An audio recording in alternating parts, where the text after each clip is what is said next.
Understanding what to look for in watercolor paper is kind of a big deal, and painting becomes a lot more fun when you work with paper that's receptive to you and your personal painting style. In this video, I'm going to show you 3 different loose watercolor projects for you to enjoy, as well as a look at the selection of sketchbooks and papers made by Indigo Art Papers.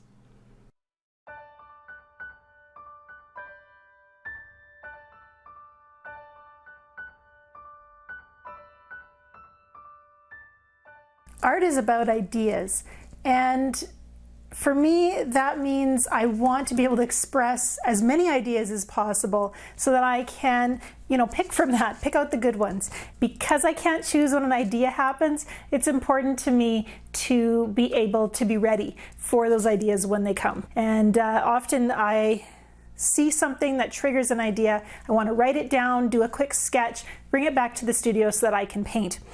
That's why I'm really loving being able to use Indigo Art Papers, a variety of portable cotton papers. They come in book form. I have here 3 different types of Indigo Art Papers books, and I wanted to just give you a quick look at them and talk about what the differences between them are. So if you're at the art supply store and you're seeing the Indigo Art Paper books with the 3 different colored labels, you'll have an idea of what's in each book and which one to choose. We have here the Handmade Sketch hardcover book, the Mixed Media hardcover book. Both of these have the bound edge, and then the spiral bound watercolor Wiropads. And Wiropads I've been using for quite a while, and you'll have seen them in some of my previous videos. I like the spiral bound so that it sits nice and flat when I'm painting. It's my traditional watercolor paper, the same paper Indigo sells in loose sheets, and the weight is 140 pound or 300 GSM, so it's nice and thick, just like the paper that I use from Indigo that I'm used to using. When I'm on the go, I might not have a paintbrush with me, maybe just pen and pencil to jot down ideas, draw a quick sketch, and then I might be more likely to want to go for one of these hardbound books. The Mixed Media hardcover book has a 200 GSM paper. That's a 94 pound paper, so it's got some thickness, some substance to it for working with wet media, but works really well for dry as well. And the Handmade Sketch hardcover books, and I have 2 different sizes here to show you, the A5 and A6 sizes. And A6 is about 4 by 6 inches, and A5 is just under 6 by 8 inches. And these 2 books have 100 GSM paper, 70 pound. All of these books are 100% cotton rag paper. That means they have the same acid-free qualities, the same kind of texture and color, but the thickness is different. One thing that I think that's really beautiful about these books is the decal edge. Each page has that beautiful handmade look, and it just feels like artist paper. Let's take a closer look now at each of these different books. Because I'm a watercolor artist, I'm always going to do a little bit of painting in my sketchbooks on mixed media paper. I'm always going to give it a try. And with Indigo, we have 100% cotton paper, so that when I have a sketch in one of these sketchbooks, I can add paint and get a feel for what my painting is going to look like. This little sketch was prepared for a larger painting, working out some of those colors, thinking about composition, and just testing out ideas. I love that this sketchbook's portable, fits right into my little zippered pouch, and off I go. That's small enough to fit in my purse, take to the coffee shop. Once I get home, or maybe when I have my watercolor kit with me, I can use the Wiropad with its watercolor paper to start going a little deeper into developing my idea and building on what I started in my sketchbook. A sketchbook is a great way to do visual note-taking, places you've been, things you see, ideas you have, and then work them out in a paper that's, yes, more receptive to watercolor. The Indigo Wiropads have the same paper that I'm going to use when I explore this painting in full size in my studio. And so here I'm starting to get a feel for the flow. as well as the composition, as well as the colors. I can really use this sketchbook, this paper, to just go that one step further, take that idea from that first little sketchbook and develop it just a little bit more. I find as well that I'm much more willing to try out ideas on a small piece of paper in a sketchbook, so that when I go to my full sheet of paper, these resources will help me paint more confidently on that big sheet. And you can see here how I've taken those ideas and the connection from those original sketches and how they're playing out on a full sheet of watercolor paper. In my world, sketchbooks are for trying out ideas and experimenting, and the more I experiment, the stronger my finished paintings become. So this is a very important part of my painting process. This is a hardcover sketchbook, and because it's made for mixed media rather than watercolor, it's actually a little bit thinner than the watercolor paper. It's 200 GSM instead of 300 GSM, so it does feel a little thinner. The finish is a little bit smoother as well. So it's made to work with different media, and generally when we're looking at different media, we're thinking pencil, maybe acrylic paint, maybe gouache, although that is also a water media. Maybe we're stamping or using inks or colored pencil. All of these, of course, use less water, and so you can get away with a thinner paper.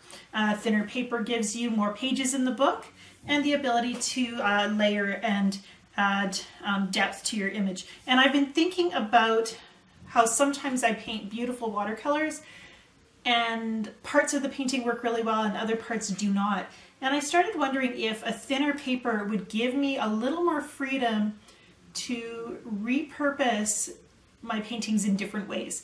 If I can create something magical one time in a sketchbook, I can trust that that thing that worked in that sketchbook, I'm going to be able to continue to create beautiful magic in other forms, in my larger paintings, and my sketchbook serves as that reminder that without ideas, I'm just painting the same thing over and over again. So I'm always looking for a new way to see and a new way to express myself.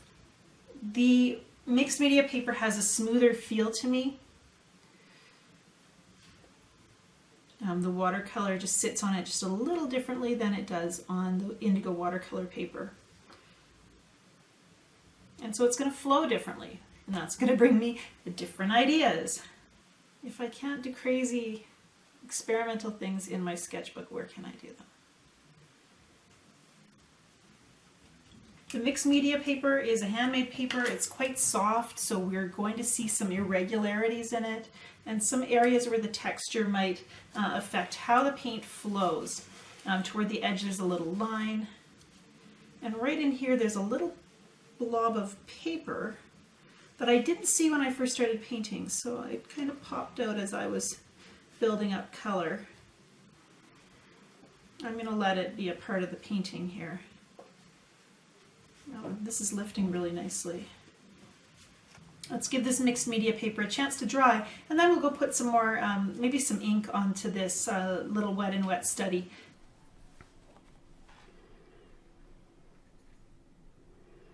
Just adding a little bit of ink, acrylic ink, to this watercolor sketch for these details. You know, when you have a watercolor background, it's a lot of fun to use other media, or just even just line and detail, to complete and tell a story.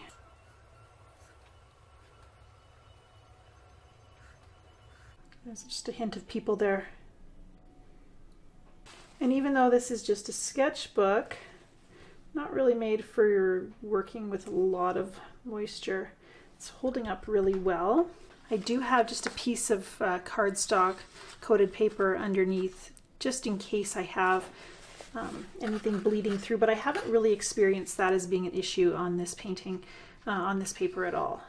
It is 100% cotton still. It does hold up to these repeated layers, and it's not even looking kind of pilled or scrubbed as my brush moves back and forth over the painting. you know, the paper has a nice strong weave, and that keeps it nice and smooth so that it can take these repeated layers.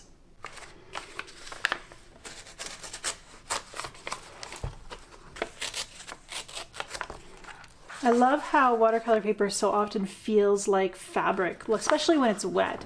And this is a thinner sketch paper. It's 100 GSM, 70 pound. It's not thick, but I like that for this. You can see it buckles a little bit after it's been wet.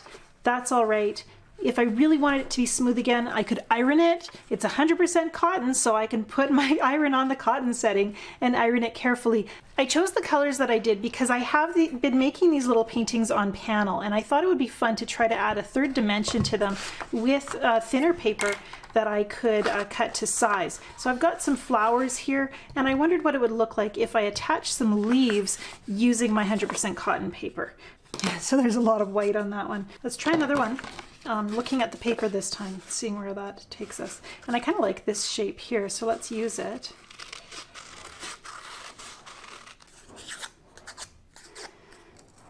See what that looks like.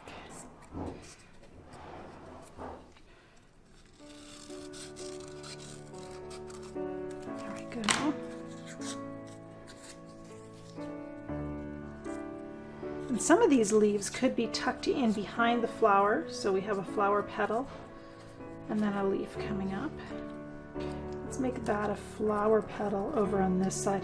I'm going to start using some acrylic medium to glue these pieces down. This is just a heavy gel, acrylic medium, and I'm just using one of my old brushes.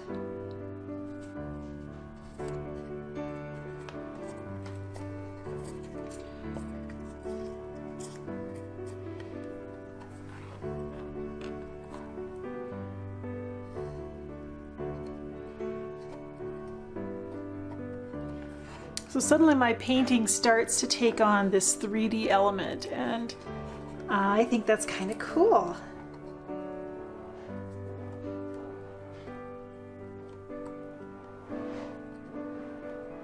So now I've just put a fold in it. That's kind of fun. Watercolor paper, you know, often I'll mess up a painting and not know what to do with the little parts of the painting that work well. If my paper is really thick, it's hard to take that and then turn it into something that I can use. You know, often you can maybe crop the painting and frame it nice and small so that the beautiful part is the one part that's left. But actually for this, you're taking tiny pieces and they're painted on that thinner paper so that we can build up those 3D elements. And I just think that's kind of fun, just something worth trying. And because the paper is 100% cotton, it does feel like I'm working with cloth just a little bit.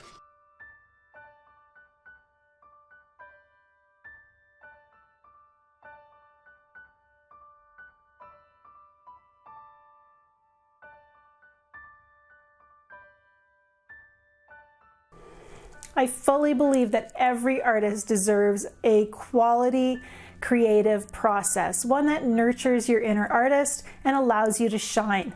As you look for supplies, pay attention to that feeling of connection with the product. When you find the right paper, the right paint, the right brushes, you'll just have that sense of coming home and working with something that really welcomes you in. And we look for that and we encourage it because our art is so valuable for our creative growth, for our positive mindset, and we get to see beautiful art come out of the process. Thanks for watching. I'm Angela Fair.